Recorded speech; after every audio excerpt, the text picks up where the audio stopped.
You mean to tell me your species just heals? Like, automatically? Without medical intervention? Captain Zixtal's supplementary breathing appendages fluttered in what I'd come to recognize as their version of slack-jawed disbelief. The iridescent scales along their necks shifted from a peaceful azure to an alarmed chartreuse. Well, yeah, I replied, taking another bite of my sandwich. The ship's galley wasn't exactly 5 guys, but it wasn't bad. I mean, usually. Unless it's really serious. Define really serious, demanded Dr. Neelix, their compound eyes rapidly changing focus as they furiously typed notes into their datapad. The arachnoid xenobiologist had been practically vibrating with excitement ever since I'd mentioned offhandedly that I'd broken my arm twice as a kid. I shrugged, washing down the sandwich with some coffee. You know, like major organ damage, severed limbs, that sort of thing. Normal cuts and breaks just sort of fix themselves. Takes a while, but they do. The entire alien medical team gathered around my table erupted in chittering whispers and shocked clicks. I was starting to feel like I'd said something wrong. Lieutenant Martinez, Captain Zixtal began slowly. Are you suggesting that your skeletal structure can spontaneously repair severe structural damage without cybernetic assistance or regenerative pod therapy? I mean, we usually put a cast on it to make sure it heals straight, but basically, I gestured vaguely with my coffee cup. The body just kind of knows what to do? The bones knit back together on their own. Dr. Neelix's manipulator appendages were practically a blur as they typed. Fascinating. And this is common among your species? Universal as far as I know. Hell, some kids I knew growing up seemed to break something new every other month. My buddy Marcus broke his collarbone skateboarding, had it heal, then broke the other one trying the same trick again. I chuckled at the memory. His mom was pretty pissed. The medical team's collective shock was starting to make me nervous. Wait, you guys don't heal naturally? Of course not, Dr. Neelix exclaimed. What sort of evolutionary path would lead to such a thing? Most species develop protective adaptations, enhanced exoskeletons, redundant organ systems, distributed neural networks. The energy cost of maintaining a constant regenerative state would be astronomical. I blinked. I guess I never thought about it that way. But then how do you handle injuries? Immediate medical intervention, Captain Zixtal explained. Regenerative pods, cybernetic repairs, or in severe cases, biological replacements. The idea of simply waiting for an injury to repair itself is... They trailed off, mandibles clicking rapidly. Terrifying? Suggested one of the junior medics. Fascinating, breathed Dr. Neelix. Absolutely barbaric, muttered another crew member. I was starting to feel a bit defensive. Hey, it works pretty well for us, and it's not just bones, muscle tears, skin cuts, even internal organs can repair themselves to some degree. Plus, our immune system handles most infections on its own. The resulting silence was deafening. Your immune system does what? Dr. Neelix's voice had risen several octaves. Oh boy, I muttered, realizing I'd opened yet another can of worms. Look, it's not that big a deal. Our bodies just have these cells that fight off bacteria and viruses and... You mean to tell me, Captain Zixtal interrupted, that your species maintains an internal army of autonomous defensive units that actively seek out and destroy invasive organisms? Without external control? Yes. I was starting to wonder if maybe humans were a bit weirder than I'd previously thought. That's... Dr. Neelix seemed to be having trouble finding words in any of their 3 spoken languages. Do you have any idea how much energy that must consume?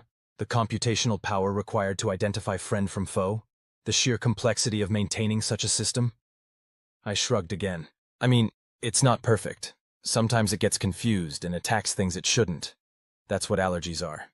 And sometimes it needs help from medicine. But mostly it works pretty well. Allergies, Dr. Neelix repeated faintly. Your internal defense system is so aggressive it sometimes attacks harmless substances. And you consider this working pretty well? Better than dying from a paper cut, I pointed out, which, by the way, also heals on its own. The captain's scales had shifted to a deep purple that I'd never seen before. Lieutenant Martinez, I believe we need to completely reassess our species threat classification system. What? Why? I asked, genuinely confused. We don't even have natural armor or enhanced strength like most species. We're practically squishy compared to you guys. Squishy? Dr. Neelix laughed, a sound like wind chimes in an earthquake. Lieutenant, you just described a species that can sustain significant structural damage and automatically repair it. maintains an internal autonomous defense network that attacks threats at a cellular level, and considers this so normal that you didn't even think to mention it during first contact. Well, when you put it that way, I conceded.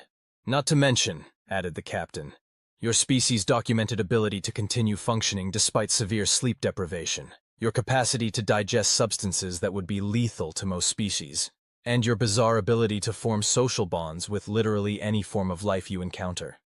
Hey, dogs are universal. Everyone loves dogs, I protested. They're predatory quadrupeds that you selectively bred from wolves, the captain pointed out. You turned apex predators into companions because you thought they were cute. And cats, I added helpfully. Please stop talking, Dr. Neelix requested politely, still typing. Every new example makes it worse. I sat back, thoughtfully munching the last of my sandwich. I still don't see what the big deal is. Sure, we heal on our own and have an immune system, but lots of species must have similar adaptations, right? The silence that followed was answer enough. Oh, I said quietly. Well, shit. Indeed, Captain Zixtal agreed. I believe we need to schedule a full medical evaluation of your species' capabilities, for purely scientific purposes, of course.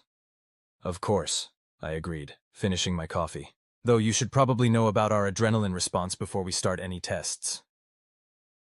The resulting chaos in the medical bay took 3 hours to clean up, and I'm pretty sure Dr. Neelix is still writing papers about it. But that's a story for another time. The really funny part? That wasn't even when they learned about our endurance running capabilities, or our ability to eat spicy foods, or the fact that we can lose significant portions of several vital organs and still survive. Turns out humans aren't just surprisingly durable. We're practically biological terminators compared to most species. Who knew? Well, I guess we know now. And so does the rest of the galactic community, who have since implemented what they call the human handling protocols.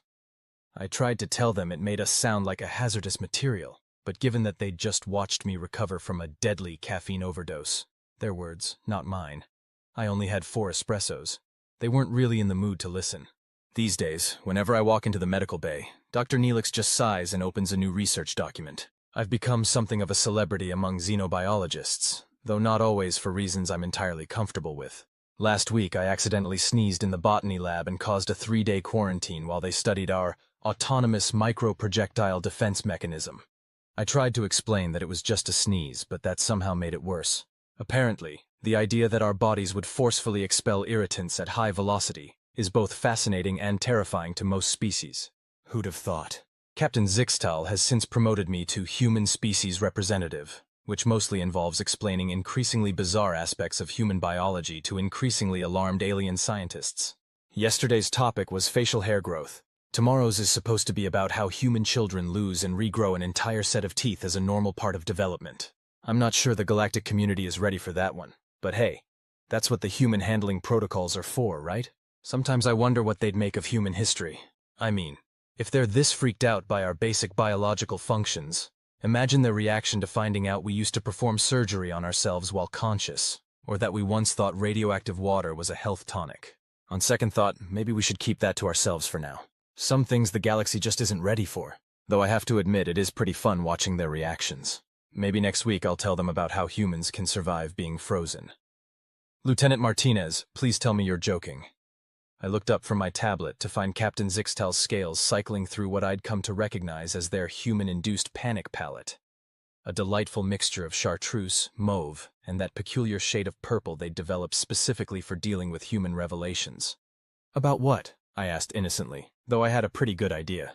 The video I'd been showing the xenobiology team about human survival stories had just reached the part about the guy who cut off his own arm to escape being trapped under a boulder.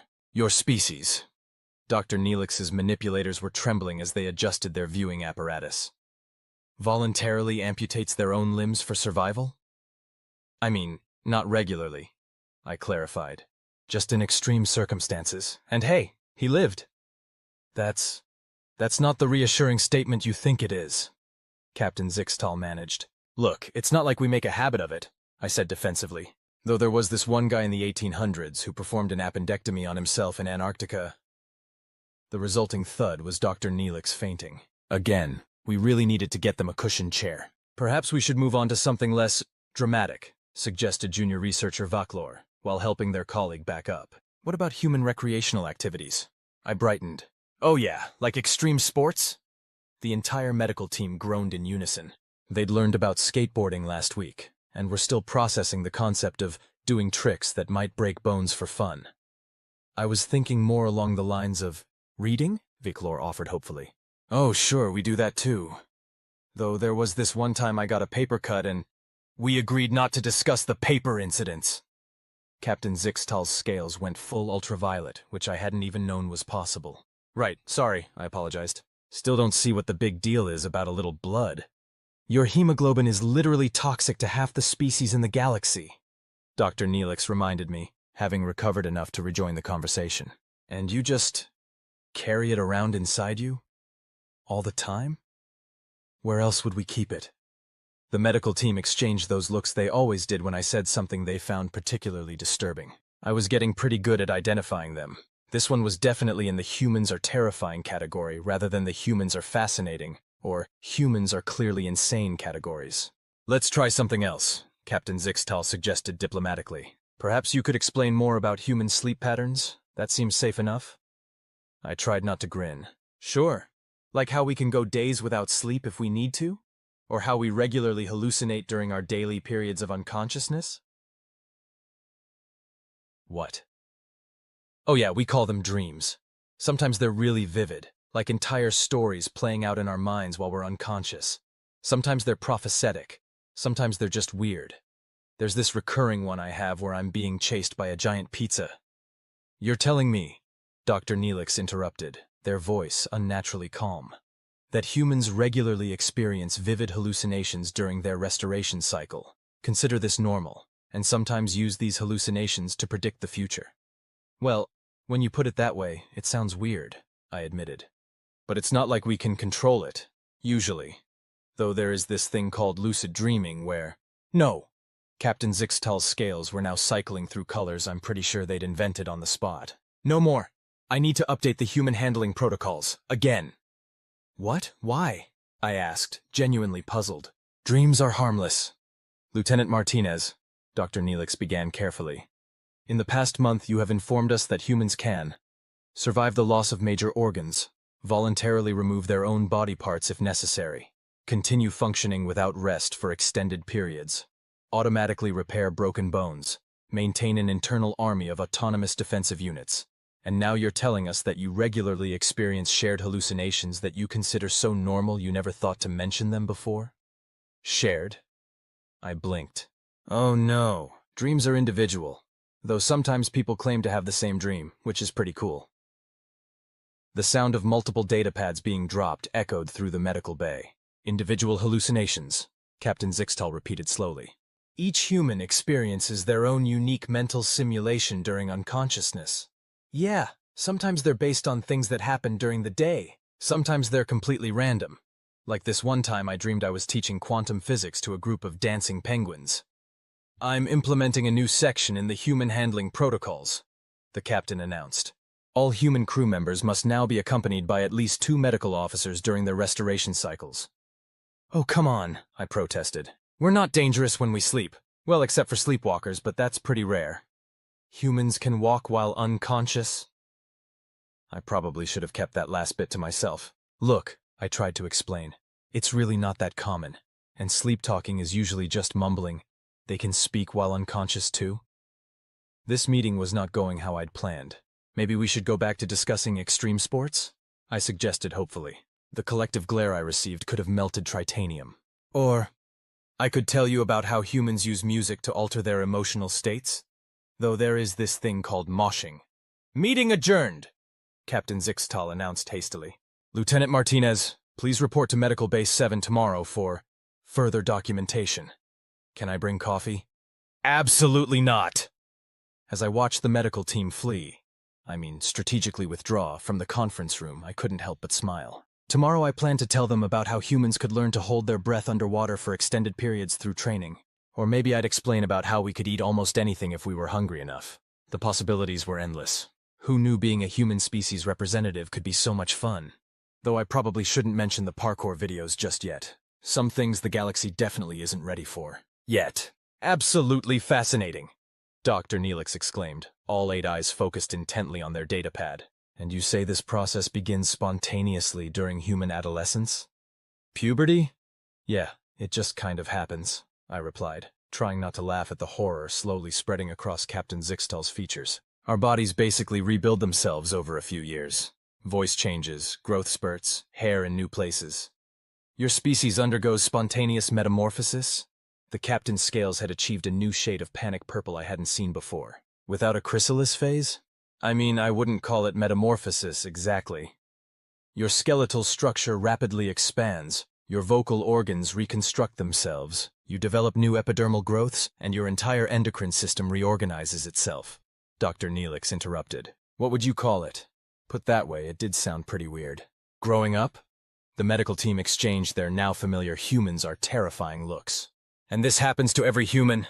Junior researcher Vclor asked, mandibles twitching nervously. Without medical intervention? Well, yeah, though sometimes it gets a bit awkward. Like when Rex went through a growth spurt and grew 6 inches in 3 months. Kept walking into door frames until he got used to his new height. I chuckled at the memory. Your species can increase their size by that much in a single stellar quarter? Captain Zixtal's voice had risen several octaves. Without suffering structural failure? I mean, it's not super comfortable. There's growing pains and... Pain? Dr. Neelix's manipulators froze mid-type. Your juvenile forms experience pain during this process, and you consider this normal? Well, yeah. It's just part of growing up. Like when your adult teeth come in. We are not discussing the tooth situation again, Captain Zixtal declared firmly. Their scales were now cycling through colors so rapidly I was worried they might strain something. Fine, I conceded. Though I should probably mention that humans can continue growing muscle mass and bone density through deliberate exercise well into adulthood. The sound of multiple datapads clattering to the floor was becoming a familiar one in these meetings. You can voluntarily trigger additional physical development? Dr. Neelix asked faintly. At will? Sure. It's called working out, though you have to be careful not to overdo it or you'll get sore. You deliberately induce micro-damage to your muscle tissue to promote growth, Vclor clarified, their antennae twitching in what I'd learned was their species' version of horrified fascination. Yeah, and the cool thing is, once you build up the muscle, you can maintain it pretty easily. Though if you stop exercising, it'll eventually... Your biomass can spontaneously reduce itself when no longer needed? Captain Zixtal interrupted. Without necrosis? I was starting to think maybe I should have led with something simpler, like how humans could teach themselves to do splits. It's really not that big a deal, I tried to explain. Though it is pretty neat how the body adapts to different types of exercise, like how runners develop different muscle structures than weightlifters. You can selectively guide your physical development through specific patterns of voluntary tissue damage. Dr. Neelix's voice had taken on that slightly manic tone that usually preceded them adding another chapter to their ongoing research paper. Humans, a comprehensive study in biological horror. I'm implementing new additions to the human handling protocols, Captain Zixtal announced. All human crew members must now submit weekly developmental status reports, and no more of this working out without medical supervision. Oh, come on, I protested. How am I supposed to maintain my gains without hitting the gym? Maintain your what? Right. Probably shouldn't have used that phrase. The gymnasium is now classified as a high-risk biological modification facility. The captain continued, scales still flickering through their panic palette. Access restricted to authorized personnel only. But, no buts. Not after what happened when we discovered your species' ability to adapt to high-gravity environments through training. That was one time, I muttered. And the artificial gravity only malfunctioned a little bit. Half the science team was stuck to the ceiling. They were fine once we turned it back on, I pointed out. And hey, at least now we know humans can adjust to rapid gravitational changes without permanent damage. That's useful information, right? The collective glare I received suggested that perhaps the medical team didn't share my optimistic view of the incident. Perhaps we should move on to something less dynamic, Dr. Neelix suggested diplomatically. What about human recreational activities that don't involve physical modification? Oh, sure, I brightened. Like how we can train our brains to memorize entire books, or learn new languages through immersion, or develop perfect pitch. You can voluntarily modify your neural architecture? I probably should have led with something else. It's not modification exactly, I tried to explain. More like optimization? Through practice and repetition, we can— Meeting adjourned, Captain Zixtal announced hastily. Lieutenant Martinez, please report to Neurology Lab 3 tomorrow for detailed scanning. Can I bring my juggling balls to demonstrate hand-eye coordination development? Absolutely not! As I watched the medical team make their now familiar tactical retreat, I couldn't help but grin. Tomorrow I plan to tell them about how humans could learn to echolocate with practice, or maybe explain the concept of muscle memory. The possibilities were endless. Though I probably shouldn't mention parkour again, or CrossFit, or that time I taught myself to write with my non-dominant hand just for fun. Some things the galaxy definitely isn't ready for. But they're learning. Slowly. Very, very slowly. And hey, at least I haven't told them about how humans can influence their immune system through meditation yet. Or about the guy who learned to consciously control his autonomic nervous system. Then again, there's always next week's meeting.